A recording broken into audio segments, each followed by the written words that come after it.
I'm Dr. Derek Lampkin. I'm an ice and climate researcher, and I study how large ice sheets respond to a warming climate. An ice sheet is a large block or mass of ice that covers an extensive area at the size of a continent. I spend my time thinking about the Greenland ice sheet. We're seeing 300 billion tons of ice being lost annually from the Greenland ice sheet.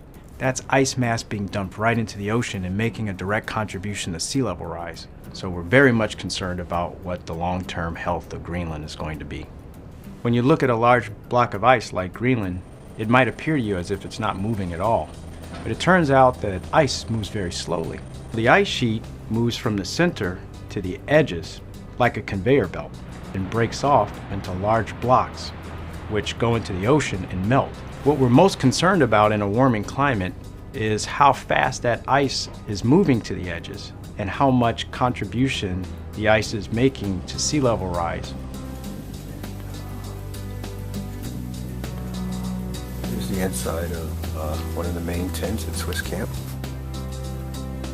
I just got back from the Greenland ice sheet on a research expedition where we use GPS to monitor the movement of the ice.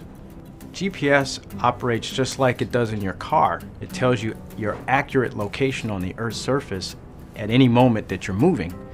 So we use the same kind of technology, but we connect it to poles that are frozen into a fixed position on the ice surface, and then as that ice moves, the pole moves, and we're able to monitor how fast that pole moves. Our data showed us something actually quite exciting. The ice was moving faster when there was more surface meltwater present in the summer.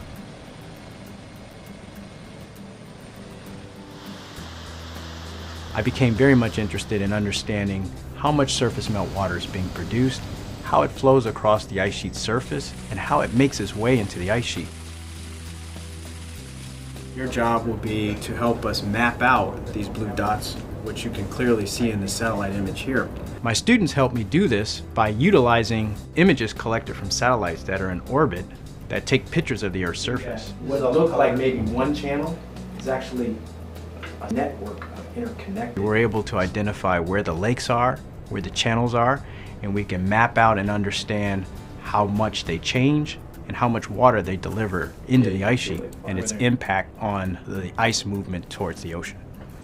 Greenland has contributed over the last decade about 8 millimeters of sea level rise. Doesn't seem like that's a whole lot, but it matters under circumstances where you have hurricanes and storms slosh water onto the land and inundate coastal areas. The more the public understands how these ice masses influence their everyday lives or will influence their lives in the future, the more they'll have an understanding about how to impact policy so that we reduce the impact that humans have on the climate.